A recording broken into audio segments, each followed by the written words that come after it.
Good Wednesday morning, YouTube. Welcome back to the vlog again for today. Just got back from running, got up, got some stuff done. There's the vlog for yesterday edited and up. I'll probably try and get the vlog for Sunday a while back. The Hour 10 Mile vlog edited here a little bit later today, but that clipped together pretty easily. I'm just gonna try and not edit super crazily. Click the share button on there, and now that's going up. So anyway, I gotta try to get that uploaded. Let's get into the vlog for today. Just wanted to start out. And whoa, there's something to see there. I am actually monetized in my YouTube channel.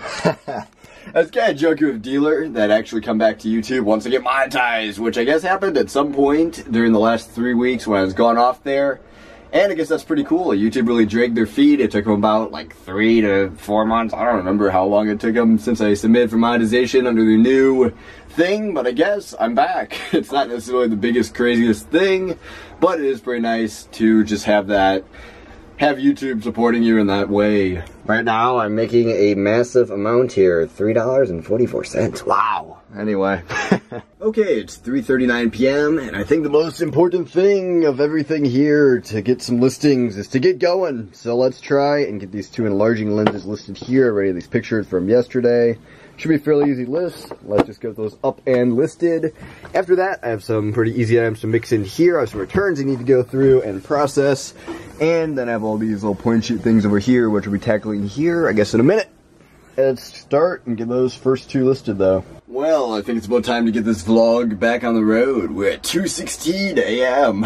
on Wednesday. Oh, man. This is pretty crazy how these vlogs are ending up so far, but basically this is your stereotypical, or at least for me, sometimes standard day after the good listing day. The listing has dried up, and usually I get about 0 items listed. Today has to be different because I'm trying to hit the 1500.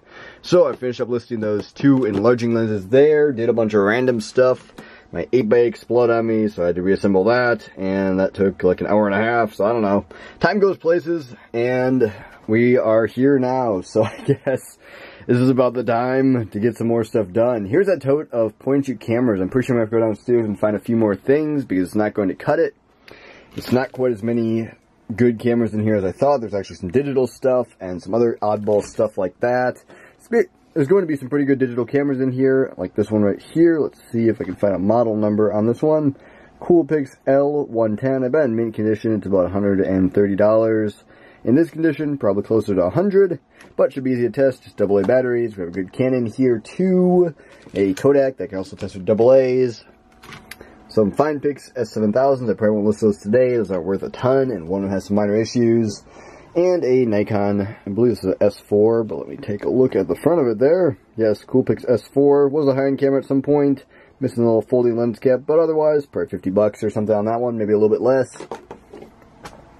Either way, I guess I'll pick some out of here that I want to list, go find some more downstairs, get a set photoed, and hopefully get to bed before 4. I really gotta stop staying up so late.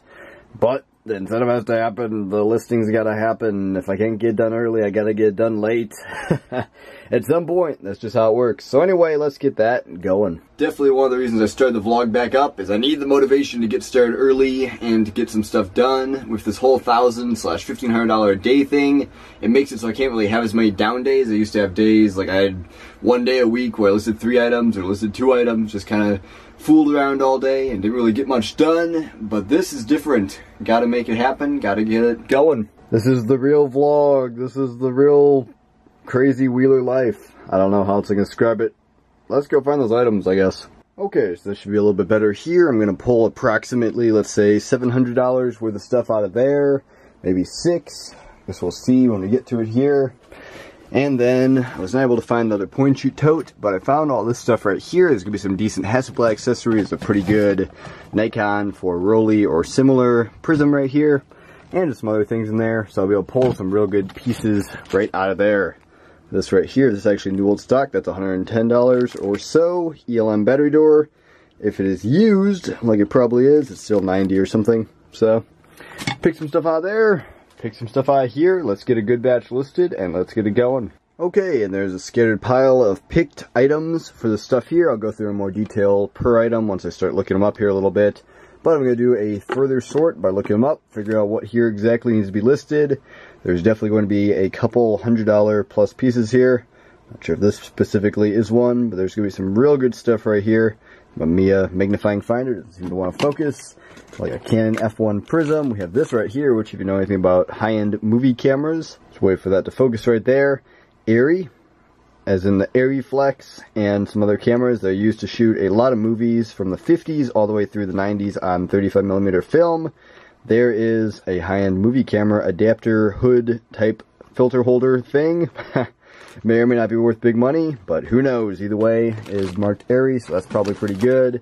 Have a AccuFocus kind of magnifier thing here. Had one of these before in 4 parts condition, sold for like 60 bucks. So I'm going to say that's going to be pretty good right there. We have this right here, which is actually really cool. This is an X-Pan lens bubble. It also has a body cap and rear lens cap for X-Pan. X-Pan, very high-end cameras, very hard to find. Lens bubble, not sure what it goes for, but these front and rear lens caps, or body cap and rear lens cap I should say, those go for about like $80 each. We've sold a bunch of those in the past. They go pretty well. And I don't know, just miscellaneous things. So let's look those up. Let's figure out what's worth listing here, and let's get it going. I'm planning on listing about 20 items here total.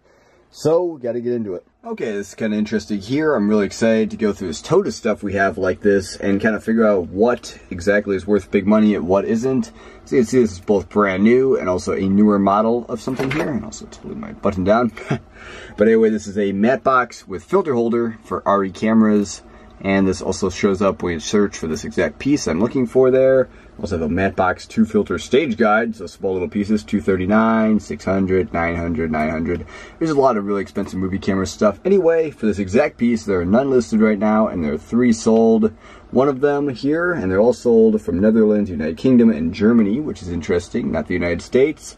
First of all, we have a whole filter set, and this piece there, we have this piece with a small hood, and this piece also with a small hood. So I'm going to say this is going to be a pretty quick, I'm going to probably list it at over $100, just because they're not listed right now. This is a 3-inch filter holder for Arri cameras. Seems in pretty decent shape. It's marked LMB2 right there, and apparently this is also has a connection for a matte box, which is like a large lens hood for cameras like that, and there it is. Should be pretty good. Like I said, we have a whole tote of this kind of stuff. I'm not sure if it's Arri, most of it. I bet most of it's lower end. But either way, very interesting. And we don't get a lot of this kind of stuff in. We're mainly dealing the old film camera stuff, not actual movie camera stuff. So that's pretty neat. High-end piece, and should be pretty good. Well, this may not look like much right here, but this has got to be one of the coolest things I've ever seen in lens cap technology. I mentioned before, we have this Hasselblad X-Pan lens bubble, and as you can see, this right here is the mount for the lens at the bottom. I was kind of confused when we first got this. Let me try and set down my camera here, because, let's see here, if I can get this back out. This is how it was. This was the bottom. I was like, how do you mount a lens to that? Well, here's your rear lens cap. This goes to the standard back of your lens. Has these kind of interesting notches in it. And of course, I should have known, and I thought this here pretty quickly, this actually notches right in to the bottom of the lens bubble right there. That has got to be one of the coolest things ever. Wouldn't even thought about that. But just very interesting engineering. So I'll have to check how much that goes for, if it goes for more than the lens cap or not. I'll have to decide to sell it with it or not, but either way, should be pretty good. It's a very interesting implementation there. Okay, so we find enough of the rear lens caps here. I'm pretty sure I'm just going to sell the bubble with the rear lens cap, just as an interesting experiment. I'm probably going to list it for $130 or so. Maybe, yeah, probably $130. I mean, I'm not going to ask any more than that for lens bubble. It does seem in pretty nice shape. But there's the only one I could find. Does not include the lens cap. Sold for $32.88. Free shipping. None listed. No other ones completed. And obviously there's some lenses that had those with them. So, just going to be a pretty interesting piece. And something that there aren't a lot of them out there. Especially with the rear lens cap there. Not a lot of people will include that.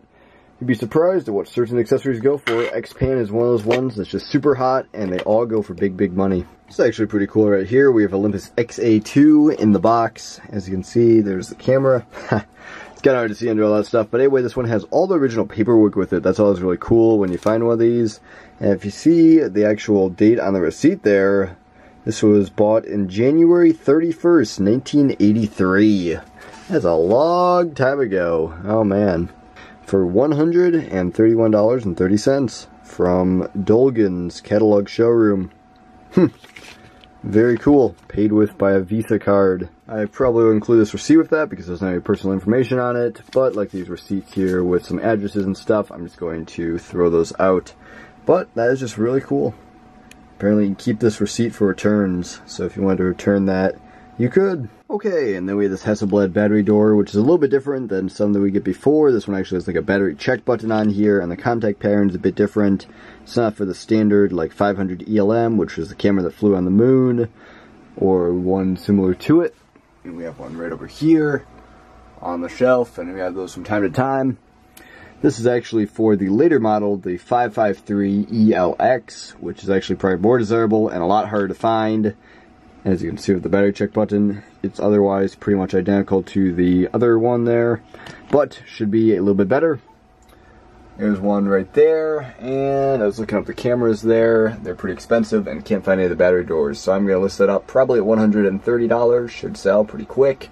Seems to be in mint condition. I would not call it new old stock, but it's very, very close to that, and it does come in the original Hasselblad bag, which is cool. Okay, here we are at 3:47 a.m. Just about done cleaning and testing all these different items here. All these digital cameras are ready to go. Testing this one right here, and this is actually a film camera, but look, I'm pretty sure this thing works correctly. Literally, the focus is going, the film motor is going, this thing's beeping, the lights are lighting. Man, it must be working fantastically. Nope, I'm going to say that's probably a parts camera. It would be a pretty good one if it works, but I'm saying that is a no-go. Well, this is definitely a case where you wouldn't think this would be worth anything right here. This filter on the front of this lens, but you always got to check them. Canon 48mm Sky 1A, made in USA. First of all, it's a Canon brand filter, but secondly, 48mm is the rangefinder size. It's now been discontinued and replaced by 49mm.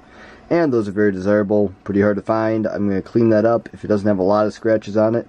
In average condition, these go for around like $16 to $18. So, I mean, $20 bill. Sit on the front of your lens there, just needs a little bit of cleaning. Well, we have this nice little camera right here called the Minolta Talker. I wonder if it talks. Apparently I'm supposed to load film. Does seem to work correctly though. It's kind of funny, and the interesting thing is, this is the talker. There's the talker switch, I assume. There, now the talker thing doesn't talk. There is actually another camera that looks almost identical to this, which is the Minolta Autofocus 5 or Autofocus V, and this one also has the talking function, so I'm not sure exactly why one's called the talker and one's called the AFS V, because I assume about the same. This one says load film, and the other one also says load film, but it's a different model. Cool. And here we are in the all-nighter 6:10 a.m. Back again with the photos now taken and edited. Let's go through them here quickly and see what we have, and then let's throw some of this stuff up to list and get a quick nap in. End the vlog for today after that, and I guess that's just how it works. But the night's going pretty smooth, but it is a little bit later than I want to stay up. I was trying to stay up till about 3, so I need to start getting on the listing a little bit earlier than I have been. Anyway, there are all the photos of all the stuff. Let's get it up and listed. Get the timer going here in my third monitor now. Kind of interesting thing. Here's the kind of crazy prices you'll pay for some of this stuff brand new. This is an RE basic module. This is basically just the base unit for like all these kinds of attachments, map boxes, I don't know what else you can mount to that thing, filters, all kind of crazy stuff. That is retailing at $1,150 for this small little thing. That's pretty crazy.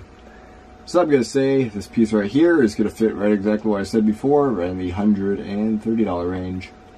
It's pretty good. And one last thing, you're trying to find a little bit more pricing data. This is on Handheld Films. They're selling this for $35, but not actually for the piece. That is $35 per day to rent that piece. That's crazy. This whole RE thing is really insane. Camera's obviously in the $100,000 range, so it makes sense the accessories are pretty pricey, but it's still pretty crazy. And there it is, an all-nighter's worth of listing. Let me add the best of these up to our number here, and let's see exactly where I'm sitting. Probably I can add this vlog, probably just gonna take a nap, because I am feeling very tired.